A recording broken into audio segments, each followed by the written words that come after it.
მოსულა, გამარჯობა. სერიოზულდით.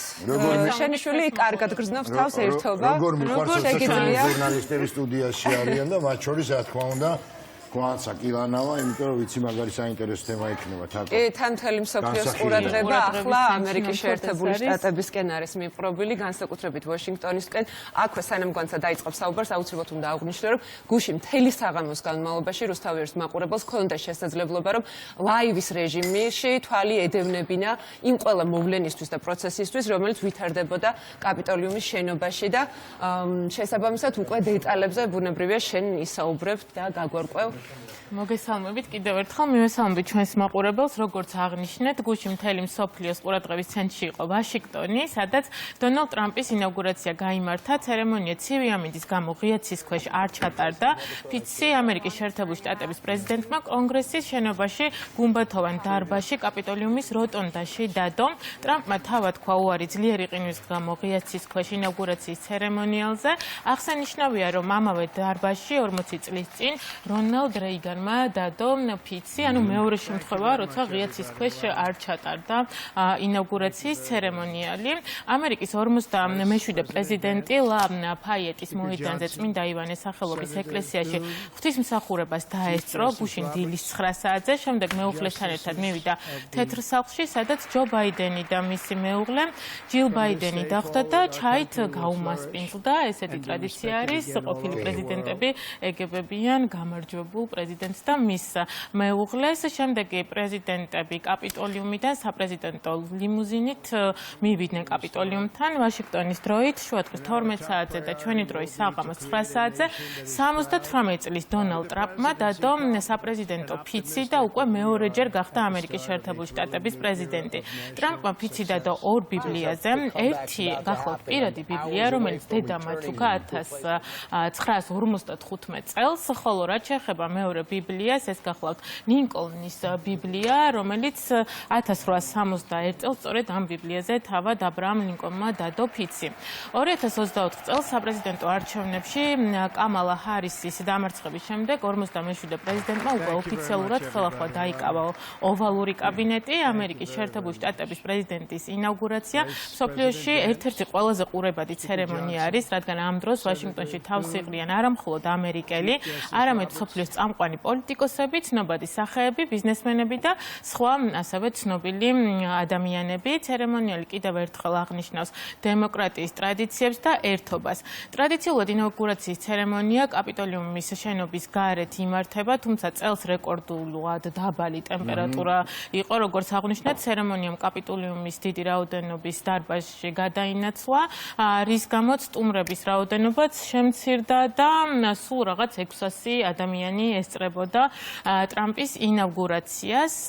დონალდ ტრამპის მეუღლე, 5 შვილები, ამერიკელი სენატორები, ტექნოლოგიური სფეროს წარმომადგენლები იყვნენ დარბაზში, ასევე სხვადასხვა პოლიტიკოსები, მათ შორის ყოფილი პრეზიდენტები და აღსანიშნავია, რომ ტრადიციულად ინაუგურაციას ესწრებოდა ამერიკის როგორც ყოფილი პრეზიდენტები, ისე მათი მეუღლეები, მათ შორის იყოს ბარაკ ობამა, მოგვიანებით საინტერესო ინფორმაციას გაგაცნობთ მასთან ერთად.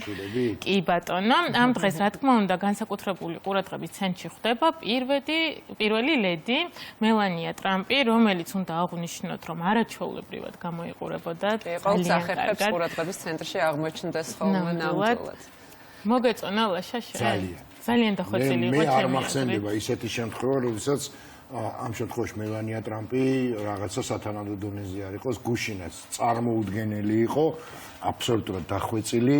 აი რაღაცა ხო ელეგანტური და წარმოუდგენელი შესახედაობის თავის ჩაცმულობით. ამბობენ გამოცდილებაც აქვს, იმიტომ რომ პირველად არ არის პირველი ლედი და 2017 წელს მოიგო პირველი ლედის ტიტული. მან აღსანიშნავია ისიც, რომ მელანია ტრამპი არის ამერიკის შეერთებული შტატების ისტორიაში მეორე პირველი ლედი, რომელიც არ არის ამერიკაში დაბადებული. პირველი გახდათ ასეთი ლედი ლუიზი ადამსი, რომელიც ინგლისში დაიბადა, ხოლო თავად მელანია ტრამპი სლოვაკეთში არის დაბადებული. ინაუგურაციის დღეს მედიის ყურადღება ტრადიციულად მიიქცია პირველი ლედის ჩაცმულობა. მელანია ტრამპმა დაიცვა არაოფიციალური ტრადიცია და არჩევანი ამერიკელ დიზაინერზე შეარჩია. 2017 წელს ინაუგურაციაზე მას რალფ ლოურენის ღია ცისფერი კაბა ეცვა, რომელიც ჯეკი კენედის ინსპირაციით იყო შექმნილი, თუმცა მე მაინც ვფიქრობ, რომ რაღაც გუშინ უკეთესად გამოიყურებოდა. ჩვენ ფოტოებში შეგვიძლია უნდა შედარება გავაკეთოთ. ხოლმე იმდენად მართლა ყველა ერთმანეთს. მე მგონი ამან ძალიან დიდი მაგრამ რა წლებში ეხურა ეს ქუდი ჩვენს თიკაფაცაცია? ხო, ესეც უნდა აღვნიშნოთ ნამდვილად. ძალიან უხდებოდა. მოკლედ, შედარებით ნაკლებად ცნობილი ნიუ-იორკელი დიზაინერის ადამ ლიპესის მიერ შექმნილი კოსტიუმი წარსდგა მელანია. მოდის გამოცემების თანახმად ეს არჩევანი ეხმაურება დონალდ ტრამპის კამპანიას, რომლის მთავარი დაპირებაც ამერიკული ეკონომიკის გაძლიერება იყო. მელანია ტრამპს ასევე ეხურა ქუდი, რომელიც ამერიკის შეერთებული შტატების არაერთ პირველად ჰქონდა კი. ეს არის წინა ინაუგურაცია. ხო, ეს არის წინა. როდესაც პირველად გახდა ნუ ქალი რო ფანტასტიკურია ზუსტად ვიცით და ეხა ჩაცმულობა თქვენ არჩიეთ რომელი უფრო ორივე სამოსი თავის სიტყვას ამბობს ჩემი აზრით. ბუნებრივია ინაუგურაციას ესწრებოდნენ როგორც აღვნიშნეთ დონალდ ტრამპის შვილები და ასევე შვილიშვილები. განსაკუთრებული ყურადღება მიექცია დონალდ ტრამპის უფროსმა ქალიშვილმა ივანკა ტრამპმა, რომელმაც ელეგანტურ მუქმწვანე ორეულს ლედი დიორის ყველასთვის ცნობილი ჩანთა შეუხამა. მისთვის დამახასიათებელი კლასიკური ჩაცმულობა და მუქი ფერები შეარჩია, ვიცე პრეზიდენტსაც ძალიან ლამაზად ეცვა, თუმცა მანამდე აუცილებლად მინდა კითხოთ, მე ძალიან მომეწონა. მეც და ეს ქუდის ეს ფორმა იყო ჩემთვის აი ყველაზე საინტერესო დეტალი ამ ანუ აღმოჩნდა რომ მთელი ინაუგურაციის დროს თავარი დეტალი იყო ქუდი ამ შემთხვევაში. რაც კი ვინმეს მოეწონა ქუდი იყო, კი. ძალიან ლამაზად და განსაკუთრებულ შტრიხს უსვამეს. საინტერესოს ხდიდა. პრეზიდენტმა კამალა ჰარისმა, ახლად არჩეულმა ვიცე-პრეზიდენტის მეუღლემ უშა ვანსმა კი ნათელ ფერებს მიანიჭა უპირატესობა და ღია ვარდისფერი მოსაცმელი შეარჩია და საღამოს უკვე ვახშამზე აი ესეთი კაპით იყო წარმოდგენილი. და ინაუგურაციაზე ეს ეცვა დიდად აღფრთოვანება არ გამოუწოვია მის ჩაცმულობას. კრიტიკოსების არ ვიცი, მაგრამ მეც წინა 2-3 ნამდვილად მირჩევია. უფრო ეფექტური იყო. საზოგადოების ყურადღება მიიქცია ასევე ყოფილმა პირველმა ლედიმ ჯილ ბაიდენმა, რომელიც ინაუგურაციის ცერემონიალზე რალფ ლოურენის კაპით წარსდგა. ამავე ბრენდის სამოსით იყო შემოსილი ყოფილი პრეზიდენტიც. აღსანიშნავია ისიც, რომ სულ რამდენიმე დღის წინ თავად რალფ ლოურენი გახდა პირველი დიზაინერი, რომელმაც მიიღო ამერიკის შეერთებული შტატების უმნიშვნელოვანესი ჯილდო, საპრეზიდენტო თავისუფლების медаლი. ყურადღება მიიპყრო ასევე გუშინ ტრამპის ყველაზე უმცროსმა ვაჟმაც ბარონ ტრამპმა, მამის პრეზიდენტობის პირველი ვადის დროს ის ჯერ კიდევ არასრულწლოვანი იყო, თუმცა ასე უკვე ახლა არის 18 წლის და როგორც თავად ტრამპი აღნიშნავს, წინა საარჩევნო კამპანიაში მეტად ჩართული იყო იმისთვის, რომ მამას დახმარებოდა საარჩევნო მესიჯები ახალგაზრდა თაობამდე, სწორედ მისი დახმარებით მიიტანა. მედიის ყურადღება მიიქცია იმანაც, რომ ბარონ ტრამპი მთელს დარბაზში ყველაზე მაღალი ჩანდა და როგორც აღმოჩნდა, მისი სიმაღლე 2 მეტრს აჭარბებს.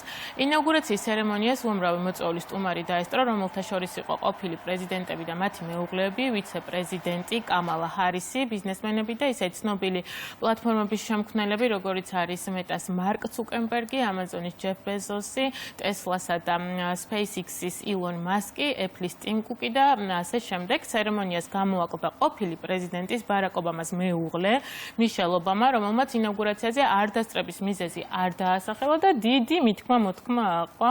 აი ამ ფაქტს ცირკულირებს ჭორები ასევე იმასთან დაკავშირებით, რომ ისინი დაშორდნენ, თუმცა ყოფილი პრეზიდენტი უარყოფს და ამბობს, რომ ის მიშელ ობამა და თავად კლავაც ერთად და ბედნიერად არიან. განსაკუთრებული კრიტიკა კი მოყვა ამაზონის დამფუძნებლის მილიარდერი ჯეფ ბეზოსის საცოლეს, ლორენ სანჩეს. მას საკმაოდ გამომწვევად ეცვა. სოციალური მედიის თანახმად საერთოდ არ შეეფერებოდა ინაუგურაციის ოფიციალურ შინაარსს და აქვე ეს ვიდეო სანამ შემოვიდოდი ნახევარი საათის წინ გავრცელდა და მინდოდა ჩვენს მაყურებელსაც ენახა როგორ აპარებს თვალს ცუკერბერგი მისკენ. იფიქრა რომ ვერავინ ვერ შეარჩია. ამ მომენტისთვის აქამდე თუ მელანია ტრამპის ჩაცმულობაზე იყო მთელი ამბავი, ეხლა ყველა საუბრობს იმაზე თუ როგორ გააპარებს. მე დავშენი ეს კადრო, როგორ უკვე წარმომიდგენია ნახოთ. თავად ცერემონიამ ტრადიციულად ჩაიარა, შეასრულეს ყველა ის სიმღერა, რომელიც სრულდება ამ ცერემონიის დროს სამხედრო ორკესტრის თანხლებით. კანტრი ჟანრის ცნობილმა ამერიკელმა მომღერალმა ქერი ანდერვუდმა შეასრულა ტრადიციულად ტრადიციული სიმღერა Oh America, თუმცა ტექნიკური ხარვეზის გამო მას სიმღერის შესრულება აკაპელად მოუწია სამწუხაროდ. ხო, მაგრამ გვაც უნდა ვთქვა, რომ აკაპელა უფრო ეფექტური იყო, მე მგონი. ყველამ რო ერთად დაიწყო სიმღერა, რაღაც ემოციური იყო. ძალიან ეფექტური იყო, მთელი დარბაზი რო აყვა, ჯერ ესეც სიმღერა ხო გენიალურია და მე ეს აკაპელას ფორმა ძალიან მაგარი გამოდგა. ინაუგურაციის ამ ნაწილში ხარვეს ნამდვილად არ ველოდი, რატომღაც ძალიან გამიკვირდა, რომ აი ამ მომენტში რაღაცა ყველაფერი წამიერად გაჩუმდა, სიჩუმე იყო დარბაზში, ყველა რაღაც გაუგნებელი იყო. ემოციური ნამდვილად იყო. ხო. მე მგონი უფრო მეტი ემოცია მოიტანა. ალბათ უფრო საინტერესოს ხდის ხოლმე, რომ აი ყველაფერი რაღაცა ზედმიწევრით და იქ პაუზა ქონდა, კიდე რამდენიმე წამი ელოდა, ხო გვანცა? კი, ელოდებოდა და გამოსორდებოდა თუ არა ეს ტექნიკური ხარვეზი და ჩემთვის პირადად ძალიან მაგარია, რომ არ გამოსორდა, იმიტომ რომ აკაპელა თვითონ მოსესმეა. წარმოუდგენლად ინერვიულებდა, ნამდვილად არ მომინდებოდა მის სიმღერის დროს არ ეტყობოდა ყოველ შემთხვევაში მართლა არ ეტყობოდა და ბოლოს მინდა გადავიდეთ ისევ ჩაცმულობაზე საღამოს ვახშამზე, აი საოცრად გამოიყურებოდა მელანია ტრამპი, კიდევ უფრო გააკვირვა მთელი მსოფლიო. მან და შეგვიძლია ვნახოთ თეთრი ფერის კაბა ეცვა შავი შტრიხებით და სამოსის შექმნაზე მელანიას პირადმა მრჩეველმა და კაროლინა ჰერერას ყოფილმა კრეატიულმა დირექტორმა, დიზაინერმა ჰერვ პიერმა იზრუნა და ძალიან ლამაზად გამოიყურება. ეს ცეკვაც რაღაცნაირად ისე არის, ხო? ემოციებს იწვევს ყველაფერი. ამ კაბას უწოდეს ყველაფრის მთქმელი კაბა უწოდეს და მართლა სიტყვები ზედმეტია რომ უყურებ ულამაზესია და მე მგონი ურორი მოახდინა მელანია მე რატო არ გამოჩდი კადრებში აი არ ვიცი ასევე ფოტოებში ჩანს რომ ამერიკის შეერთებული შტატების პირველი ლედის თეთრი კაბა რა თქმა უნდა იყო ძალიან ლამაზი მაგრამ ასევე თეთრი კაბა ეცვა მის ქალიშვილს ივანკასაც და მისმა კაბამაც საკმაოდ დიდი მოწონება დაიმსახურა და ასევე ერთ-ერთი მნიშვნელოვანი ამბავი გაჟღერდა აქ ის რომ ტრამპის უმცროსი ქალიშვილი ელოდება შვილს ანუ მე-11 შვილიშვილის მოლოდინში გახლავთ დონალდ ტრამპი მთელი ამბებია ეს ლამაზი ინაუგურაცია იყო ძალიან დიდი ძალიან ლამაზი იმიტომ რომ ნამდვილად ქალბატონები არ ეჩვეულებოდ აი მე ეს კაბაც ძალიან მომწონს სიამოვნებით მოგისმენდი კიდე რამდენი სამწუხაროა რომ ცოტა დრო გვაქვს თორე კიდე უფრო მნიშვნელოვანი ძალიან საინტერესო იყო და ძალიან მნიშვნელოვანი ამბები გაგიზიარეთ ეს ძალიან ელეგანტურად გამოიყურები მოდი ესეც აღვნიშნე როგორც ამერიკის პირველი ლედი არამედ ჩვენი გვანცაც რომელსაც თეთრი ძალიან უხდება